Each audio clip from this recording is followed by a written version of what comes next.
Welcome back to another episode of Coffee and Chel. In today's episode, we're going to talk a little bit about the huge content drop yesterday, as well as what to do with your event items or the 78s and 79 overall cards in your collection. We're going to talk about Tage Thompson, who is another must-make player, in my opinion. We've got our first bout of fantasy goals last night. Finally, I believe we had 3 players score last night, so the fantasy season is kicked off. We get Spotlight Dreisaitl in about an hour at the time of this recording. I want to talk about moments as well as Hut Champs rewards. So let's start off with a bunch of content yesterday. So was nice when there's a lot going on. I think that I was talking about this yesterday, that if they're not going to do chase cards, and by chase cards I mean like the year-long ones, so X Factors, icons, that kind of stuff, then they have to just absolutely overwhelm us with content and cards. And I think they've done a pretty good, decent job of that over the last little while. Take away fantasy. It's just if you take out the black hole that was fantasy, I think that we can agree that there has been a lot of content. And the one thing I want to also highlight is that I see a lot of people where the cards come out and they're not useful. And I have to push back against that, because if you look at the team of the week this week, for example, they're all 83 overalls. They went +1, and we're going to talk about that in a little bit. But a lot of the 83s either work in a line combo, or they're just half decent cards. So I get that a lot of the hardcore player base has the same 3 forward lines and then an AP line on the 4th. And so everyone just assumes that these cards can't make those teams. But again, you got to remember, 90% of the player base doesn't have Solani, Ronick, and Teravainen, or Pasta, Sakic, and Pedersen, for example. So there is quite a few cards that are quite useful. So the other thing, when it comes to the sets, so the 85 overall face-off set, the BND one, where you could get Stützle, it's a choice pack. I believe it's only 2. So now there's 4 options to get it. If you really want that Stützle, you're going to have to do it now if you haven't already. And I don't know if I'd recommend it. You can get it for free, technically, by putting all your collectibles in there. But you might not get Stützle.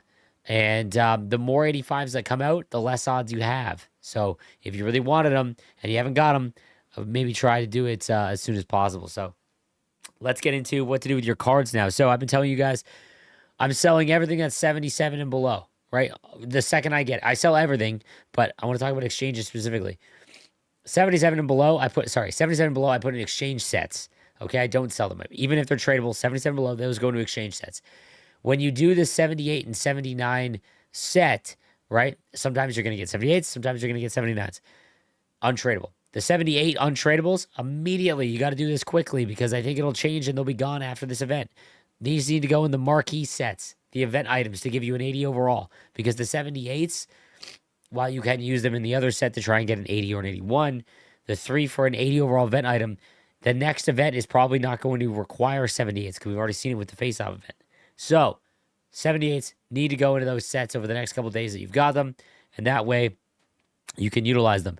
I've been asking a lot of questions. What do you do with your 79s? So I'm going to have a ranking video that will come out that will go over the spotlight cards. I know it's a little late, but the spotlight cards, the face-off cards, and, I guess just ranking those. I talk about Tage Thompson. But Byfield is an S to your card. So what I would do, if you've been doing what I've been doing, where I've been keeping my 79s, haven't used them for anything, I would trade your 79s in to get the 80 or the 81 overall cards that you can throw in your lineup. You're going to get a lot of duplicates, but throw them in your lineup, get the objectives done, use those collectibles to get the 30 collectibles to get an 83 overall item, I think it is, or an 82, whatever it is, to trade in to make Quentin Byfield. You should be able to get him for almost free, but if that's the case, you're just trading in your untradable stuff, so you're just paying up front and you'll get paid later, right? So I would make Byfield with your 79s. After that, if 79s are going to be the barrier for entry for this event, it should be for the entire month. We don't know if we're getting another event on Friday, but let's assume we're not. Okay, let's assume that we're not. The next event following this one is still going to require 79s. So after Byfield, if you don't want to make another one, it's not like the 78 overalls where you need to get rid of them. I would just hold on to them and wait. Remember, the 79s, you can always throw those into the captain sets for guaranteed 82 overalls. So there's no need to rush, okay? Sorry, I'm still very sick. All right, so there, I covered that. Tage Thompson.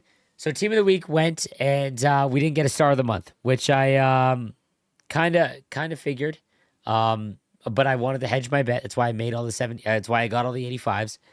And I've been saving up my 82s and my team of the week cards. I've talked about this a ton, so I can get the objectives done. Now we've had enough team of the weeks. If you've been following that format, you should be able to get your objectives done very fast, and it's giving you an 83 overall choice pack. More importantly, this Tage Thompson is a card you want to make before it runs out. I wouldn't buy him tradable. It's 200,000 coins. If you can, sure, but you can make him for far cheaper, and especially if you knock down the price. So a couple of things. It requires 81 or 82 overall cards. You could make your 79s and 81 overall event items, put those in to make the 83 overall team of the week items. That's a possibility as well. But take a look at what 83 overall team of the week cards are just going for on the market. If it falls far enough, I don't know if it will because Tage Thompson's so good and definitely worth it. Something I would definitely recommend is trying to get Tage Thompson untradeable if you need to. It's a lot like Paul Coffey. So when the icons essentially, it was buy all of the icons, make Sakic and Coffee because they're so much more expensive than making it, right? Same situation with Tage and Pedersen, right? Like for if you could still make them, right? You would buy Marner and Slavkovsky, you would make Pedersen and you would make Tage Thompson. So I would definitely do it. The next question is he doesn't fit any line combos. We're hitting the point, guys, where I think we need to break away from seeing that. So, for example, this is what I'm doing. You guys have seen my team. It is the meta best possible team. Like, if you were to pool all the top, the division, the gold and above players, okay, let's not even say top. It is essentially the best, like the team that everyone would go and get. And we're at the salary cap. So what I'm doing is I'm getting rid of Sakic. Don't get rid of Sakic. I'm getting rid of, or I'm going to try to move on from Roenick because he's on my third line with Solani and Teravainen. And I'm going to throw in Tage with Byfield. And obviously I'm going to need some salary cap relief. So my fourth line is going to be the new 5 million salary cap line with Marco Rossi, who I have from Team of the Week. And I'm going to try that out. I think Roenick is one of the better cards because Elite Unstoppable Force is one of the most broken, if not the most broken ability in the game. But I'm starting to notice that he doesn't have that same difference-making ability. Solani is one of the fastest and best cards on his own regardless, doesn't need the boost. So that's why I'm okay with that. But that is something that I'm going to try, and I'll let you guys know. Watch my No Money Spent video because it'll have a bunch of, things about that. So Spotlight is Draisaitl. Talked about this a lot too.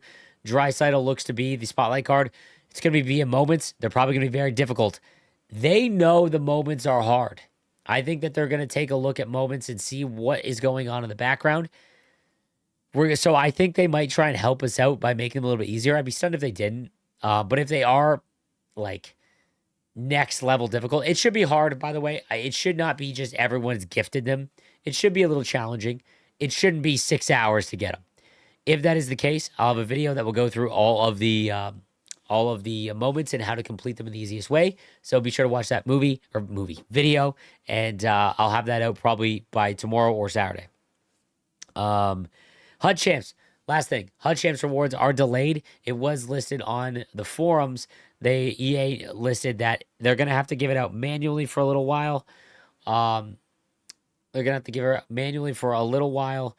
And until they come up with a tech fix for it. This happens a lot. This is a perfect example of spaghetti code. I talk about this a lot, that spaghetti code is the term that they use, that essentially since like NHL 15, it's just code on top of code on top of code. And when they change one thing, something else breaks, and then they have to take resources to fix it. And this is a perfect example of that. They changed the UI. They changed how Champs runs in the background within the UI and all of that. And it's broke the reward system automatically. So they're going to give it out manually. It was given out by later that night. I got my rewards later that night. So it's not going to be 5 p.m. every Wednesday. It's going to be like 9 p.m. Eastern time or maybe the next morning. Okay, so that is what it is. It sucks. It's not really acceptable, but they are going to try and address it in the next patch. Last thing, JVR. A lot of questions about JVR for the fantasy event. JVR is not starting with the Detroit Red Wings. Everyone's asking, is he going to change to somebody else? It was announced that he's dealing with family issues, and it looks like the Red Wings, he might play on Saturday. So EA stated that they're going to watch and see what happens. So if he doesn't play for like 2 weeks, you might see someone new. But it looks like he might play. So they're going to wait and see for the next couple weeks. And that is that. So that is all the news and info that is going on around Hockey Ultimate Team. Let's get into your questions and whatnot from yesterday. We got Brian says, "Hey, Sleeps. The barrier of entry idea has been a huge help for me this year. Thanks for always showing us how to use our resources." Thank you, by the way. I just want to reiterate, like, again, I'm not great with the market. I'm very open about this. I'm trying to learn it. But when it comes to like sets and how it's working, I'm very careful with it. So I'm glad that it's helped so far. That's why I recommend what to do with the 78s and 79s and tradables and what to do with your cards. I feel very confident in that. Greetings from Germany. Bonjour. Do you still recommend the Hut Champs Mega Pack for 12 collectibles? If you have 60 collectibles, you are able to open 4 victory or 5 Mega Packs. That means you can get 8 83 overall, 8 77 and above, and 20 other players from victory packs, compared to 5 83 overall player items with 10 77 and above, and 25 other players from Mega Packs. What are your or the community's experience from these pack openings? I showed you guys the list. It's in my Discord. If you want to join my Discord, the link is down below. It's a pinned message in Hut Talk. It's the packs above. I wish I could talk because my voice is sore. It is, where is this? Here it is. Anything above the Hut Premium pack, so the super and above, that has a chance at something and above. So 75 and above, for example. Anything below it, so the premium pack and below, I would not. If you only have enough coins or collectibles to open up the premium pack and below, wait. You could wait for 60. These don't carry over. So what I'm telling people is, we get so little rewards in terms of packs. I wouldn't try to min-max this. Make the best pack you can every week. I'm making the mega pack as I get 12 wins. And that's what I've done. And I actually got an 83, 282s, an 81, an 80, and like a couple 79s. It was actually pretty good. I probably made like 30, 40 grand on it. So that's what I recommend. So make a player if you specifically want one of the players that come out, or that have come out. Or I would make the victory pack if you could. But if you can't, then I would just make the next one because it's a week. I wouldn't try to min-max this. Have some fun. I love the line bonuses. It makes lower over cards that you normally wouldn't use actually useful. Example, Edmondson and Blankenberg make a +3, making them 86 overall. I agree. There needs to be far more, however, because while it does make lower overall cards useful, it makes that single overall card, that one card, more useful because everyone is trying to get the same big bonuses, right? There needs to be double, like at least double, so that we can see some variety. I've done several cup chase runs, never got an 82. Bad RNG luck, I guess. Love the content. So one of the big things has been Bert put out a video where he opened up like 7 cup chase runs and he got an 82 overall. And now everyone believes that it's just 82 high overall in the cup chase packs. 82 overall is what's guaranteed. I've said this a number of times. Expect the lowest outcome. You are almost always going to get the lowest outcome in this video game. Not to mention, if the odds are correct, you just are in odds of not going to beat the house, right? I've seen tons of replies in this video that have been pulling something higher. I saw a rookie cup chase pack pull McDavid the other day on Reddit, or yesterday on Reddit. So while your experience might be, I did 10 in a row and I got 82 overall. Yeah, that's within the realm of possibilities. And to be honest, it's a higher possibility than not, right? So I get it. They seem to be nerfed. Maybe it's a lower chance at pulling something 82 or something above 82, but it is not a hard 82 overall choice or pack. It is 82 and above. I'll keep looking. I'm doing a cup chase run right now. So my next one, I'll let you guys know, but I don't see any issues. It's just bad luck. Should I throw my 78s in the marquee event while I still can? Touched on this a little bit. Yes, you want to do this immediately before this event goes away because 79s or 78s don't look to be usable after this event on Friday. Hey, Bubba. Bubba. Bro, there's something about calling a guy Bubba. I generally appreciate what you do for this small community. Now, a real question, but please, for God's sake, please keep pushing for matchmaking to open up. I hit platinum Monday night. I searched for a game for an hour before giving up. I understand I'm in the 1%, but it would be nice to still play the game without opening up ping to playing an 80 to 90 overall. Frustrating. That being said, I've enjoyed this game much more than last year. I gave up 25 2 months in. I'm with you, man. This needs to be addressed. I think they're looking at it. They're going to keep taking the data on it. Ranked is different in terms of rivals and how it operates. They need to figure it out because at the high end, the better you are, the more difficult it is, to actually get a game. So that needs to be addressed. I have 29 Cup Chase collectibles. What should I do with them? I can't get any more. I appreciate the vids. You should have 30 unless you open up a different pack. Um, so you want to do the 30 overall one. If you can't, I haven't even looked at the Cup Chase sets. You just got to open up packs, like whatever one you can get it. But the 31 is. Would you rather have +1 overall to a lone line or 3 AP? Would you rather have +2 overall or 5 to 6 AP? This is the first year I don't mind doing the BND collectible trade-ins because my bench is deep, which allows for lineup flexibilities when new combos come out. I just wish the cap were higher. Clearly, 1 to 2 million on the cap doesn't compare to either overall. This is something that has come out that is clearly needs to be addressed. 1 million of the salary cap, it does not equal +1 AP, or sorry, +1 overall or +3 AP. Not even close. So I think that they need to make a minimum 3 million is the lowest one. So that needs to, I agree with that the 1 mil does not work. What would I rather have, a +1 or a +3? I'd rather have it depends. If you're really on the low end, so let's say you have like 84 speed, you need all the help you can get. But if your speed is like 88 and above or 87 even, and you could activate quick release and another ability on a card, I'd rather have the AP. So that's a context question. Like there's instances where I'd rather have one or the other. Why isn't any Star of the Month card coming? Invested for the set to be Star of the Month, and it wasn't any card release because it wasn't guaranteed. And I mentioned this a number of times. Star of the Month was only running last year. If you look at it, we expected it every month, but it was only running during the regular season, right? The preseason is not the regular season. So that being said, I would 100% or 99, because who knows, say that if you get Star of the Month at the end of this month is going to run. So be on the lookout for that. You could trade all your 82. Like if you don't want to run a full lineup of your 82s, you could use the 82s in different sets, but the 82s can go into the Team of the Week set to make an 83. 5 82s make 183 Team of the Week. It's not great, but at least you can still use them. Ace Leaves, I've heard you mention many times before that once a new NHL gets shipped, the EA crew moves on to working on the next game, NHL 27. And only a few fixes, extremely rare, completely game-breaking glitches / bugs.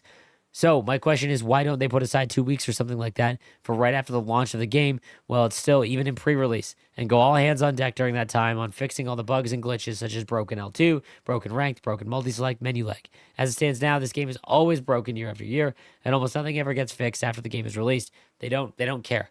Imagine your car, phone, etc. gets recalled for some fault, and you take it to the dealership and they say, "Nah, we're good," and just tell you to live with it. So it's not like they just abandon it. It's just there's a small section of the actual devs. I'm not talking about the theory crafters. I'm talking about the guys that code that will try and address any of the game breaking things. The L2,